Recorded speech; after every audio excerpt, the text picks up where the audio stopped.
जय परमेश्वर देवता लोगों। शाद अनूपदास महाराज लिखी किताब जगदीतकार ने, यह जगदीतकार ने जिसको श्री अनूपदास पेंटिंग प्रेस छावनी आरनपुरा में साहब के प्रसिद्ध किया। तारीख 17 अप्रैल सन 1909 जा वैसास बुद्धि 12 संवत 1965। जय परमेश्वर। हे संसार के लोगों, साध अनूपदास महाराज हाथ जोड़ के अर्ज करते हैं कि आज दुनिया में जितनी भी आपदा विपदा दुर्घटना और काल पड़ना, भूकंप आना, रोग बीमारी होना, कहीं की पुतली कहीं पे जाके बाहर निकालना, काल पड़ना, मंदिरों को जादू के जोर से उड़ा देना, ये सब बनियों के राक्षसी पाप से होता है और जिसका सबूत साध अनूपदास लिखी किताब जगदीतकार नहीं है। सो पढ़कर बंदोबस्त करो मेरे भाइयों, जब जाके दुनिया में अमन चैन और राम राज होगा। जय परमेश्वर। आज दोस्तों पेज नंबर 196 से आगे बढ़ रहा हूँ। संपर्क के लिए दोस्तों 029762733024 और मोबाइल नंबर है दोस्तों 8905653801। जय परमेश्वर। पेज नंबर आज 196 से आगे बढ़ रहा हूँ। जय परमेश्वर। बनियों के राक्षसी पाप से आवेंगे और हिंदुस्तान के लोगों को गारद करके अपना राज करेंगे। सो जिस तरह से कि हिंदुस्तान को गारद करेंगे, सो यह पहले से सातों आठों विलायतों के आने वालों को थोड़ा सा राक्षसी पाप सिखावेंगे और असली पाप को अपने कब्जे में रखेंगे और उनमें से थोड़ा सा आप सिखावेंगे कि जैसा रावण ने सीखा था।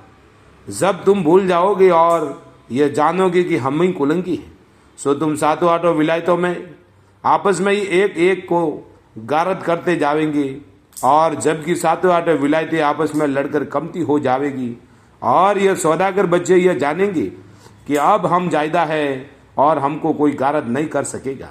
उस वक्त यह बनिए कलंकी राज करेंगे और जब तक कि तुम सातों आठों विलायतों के लोग जायदा हो, जब तक तुमको भी थोड़ा बहुत राक्षसी पाप सिखा के तुमको भी पाप करने वाला बतावेंगे। अगर से नहीं बतावे जब तो खुद मारे जावे। इससे ऐसे ऐसे करतूत करते हैं कि जो बनियों के जादू का हाल किसी को मालूम नहीं होगा और ये बनिए अपने राक्षसी पाप के जादू से आपस में बुद्धि फेर के गारद कर देंगे और जब थोड़े से आदमी रह जाएंगे, जब ये बनिए कलंकी अपना राज करेंगे और जब तक कि संसार के लोग जायदा है, जब तक तो दूसरों को ही राज करवाएंगे और उनको ही कुलंकी बतावेंगे और आप सौड़े नहीं आवेंगे और मिले के मिले रहेंगे। और जबकि ये जानोगे कि अब संसार थोड़ा रह गया, जब यह सौदागर बच्चे जायदा है, जब हम अपना राज करेंगे। सो देखो भाई कि जैसे अब साधु फकीर है, इसी तरह से पहले जमाने में भी साधु फकीर थे, परंतु इन सौदागरान ने अपने राक्षसी पाप के जादू से ऐसी अकल फेर दी है कि जो भूले हुए और बहके हुए हैं। सो संसार के लोग उन फकीरों को, संसार के लोग अगले फकीरों को ऐसा ही जानते हैं कि धरती आसमान उन्होंने बनाया है और वही उलट पलट देंगे। परंतु यह बात सोचनी चाहिए कि यह रचना जो है वो सो कदीम से है, सो ईश्वर की कुदरत है और अगले सदी लोगों के कहने से कोई जमीन आसमान नहीं बना है। यह तो जाल है कि जैसे हम और तुम सब भूले हुए हैं, क्योंकि तुम लोग भी उन्हीं की औलाद हो और जो कि तुम्हारे बुजुर्ग सती हो गुजरे हैं कि जिनका नाम किताबों में लिखा है कि जिसको तुम सब मानते हो। इससे मेरी यह अर्ज है कि जब तुम्हारे बुजुर्गों ने धरती आसमान बनाया है तो अब तुम भी धरती आसमान बनाओ और बनाओ। अगर तुमसे नहीं बनता है तो उनसे भी नहीं बनता था, क्योंकि यह तो मालिक की रचना है और बनाई हुई है कि जैसे आदमी के पेट में मैल खाने वाले जीव हो जाते हैं, इसी तरह से जमीन माता के पेट में हम तुम सब संसार के लोग पैदा हुए हैं।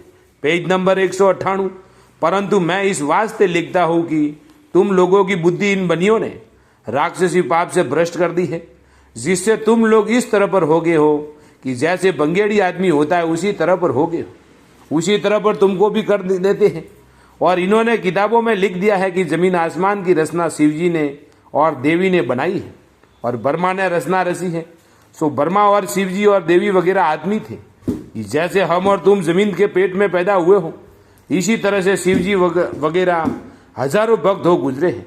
सो शिवजी का नाम शिवनाथ जी था और ब्रह्मा जी बर्मन थे और देवी का नाम देवली था कि जैसे अब बर्मन वगैरह है और नाम शिवनाथ वगैरह है। सो उन्होंने भक्ति की है, इससे वो भगत लोग अब तक नेकी के सबब से संसार में माने जाते हैं और भक्त गिने जाते हैं कि जिनका नाम संसार में अमर है। सो जब तक कि तुम संसार की औलाद जिंदा है, इससे उन भक्त लोगों का नाम लेते हो। अगर तुम संसार के लोग नहीं हो तो उनका नाम भी कौन लेवे। सो तुम संसार के आदमी सलामत हो तो उनका नाम भी सलामत है। अगर उन भक्तों की तरह से तुम भी नेकी में चलो तो संसार में उनके मुआफिक तुम्हारा भी नाम सलामत है। परंतु इन बनियों ने राक्षसी पाप से ऐसी बुद्धि भ्रष्ट कर दी है कि जो किसी जीव की दया किसी जीव पर नहीं रहती है।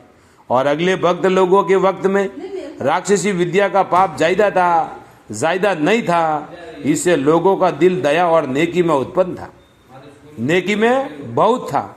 और राजा बल के बाद से बनियों ने राक्षसी पाप चलाया है, इससे अब जीव नेकी पे नहीं रहता है। और यह किताबों में लिख दिया है कि ब्रह्मा जी ने और देवी ने और शिव जी ने और कृष्ण जी वगैरह ने जमीन आसमान की रचना रचती है।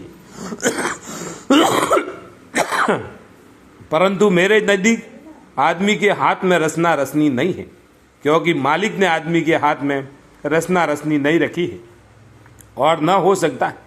और उसकी कुदरत उसी के हाथ है कि इन्होंने कई किताबों में ऐसा लिख दिया है कि हनुमान जी ने पर्वत को उठा लिया था। सो देखो भाई, अपन आदमी क्या चीज है, कुछ भी नहीं। और पर्वत कितना बड़ा है, सो पर्वत तो जमीन के हाड़ है। जैसे आदमी के हाड़ है उसी तरह से जमीन के भी हाड़ है।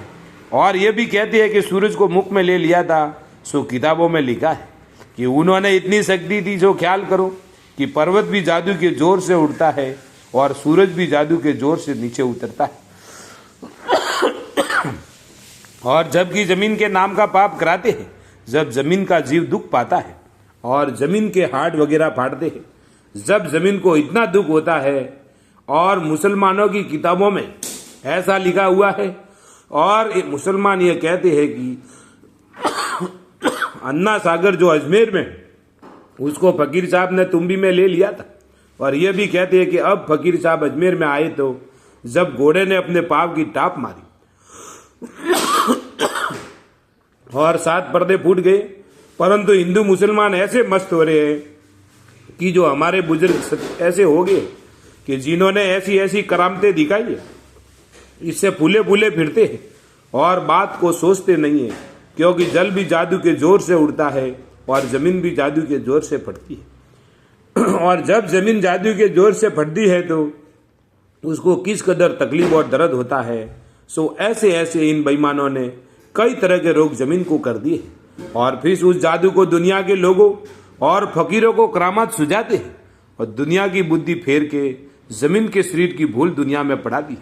सो वो दर्द वगैरह कोई भी नहीं समझता है। और बनिए खूब कोशिश करते हैं कि हमारा जाल खूब चल रहा है और दुनिया करामतों में भूली हुई। सो ऐसी ऐसी बातें तरह तरह की सलाह दी है जिसका कुछ हिसाब नहीं है।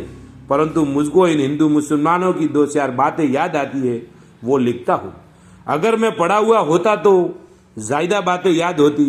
अब तुम हिंदू मुसलमान पढ़े हुए हो, सो ख्याल करके इस किताब को समझो, इस बात को समझो कि जो मैंने अपने एहलकार से बोल बोल के लिखवाई है उसको जरूर पढ़ना। और जब तक कि मुझको बनियों ने नहीं दुखी किया था, जब तक मैं भी तो संसार की तरह से अंधा था और यह जानता था कि यह अगले लोग करामती है। और जब से मुझे बनियों ने जादू से दुखी किया है, जब इन्हों का जाल मुझको भी मालूम पड़ा है। क्योंकि जो किताबें हिंदू मुसलमान के जात की और उनमें हिंदू मुसलमान के नाम लिखे हुए हैं, सो बनियों ने अपनी अकलमंदी से लिख दी है कि जब राजा बादशाह दूसरी विलायत के इन सौदागरान के फरेब में आकर हिंदुस्तान के बच्चों को गारद करेंगे, गारद करने के लिए आवेंगे। और जब हिंदू मुसलमान की किताबों को देखेंगे, जब यह जानेंगे कि राक्षसी पाप हिंदुस्तान के राजा बादशाहों और साधु फकीरों का है। क्योंकि हिंदू मुसलमान किताब को पढ़ते हैं और ये समझते हैं कि हम करामती है, और जो कि भूल ही भूल के अंदर दूसरी विलायत के लोग इन सौदागरान के जाल में आकर हिंदुस्तान में आवेंगे और किताबों को देखेंगे। जब यह मालूम करेंगे कि जाल हिंदू मुसलमानों का है, जब हिंदू मुसलमान वगैरह मारे जाएंगे। जय परमेश्वर। दोस्तों कल पेज नंबर 200 से चालू होगा साध अनूपदास लिखी किताब जगदीतकारणी। यह जगदीतकारणी जिसको श्री अनूपदास प्रिंटिंग प्रेस सावणी एरनपुरा में साहब के प्रसिद्ध किया, वो भी तारीख 17 अप्रैल सन 1909 जा वैसाख बुधी 12 संवत 1965। जय परमेश्वर।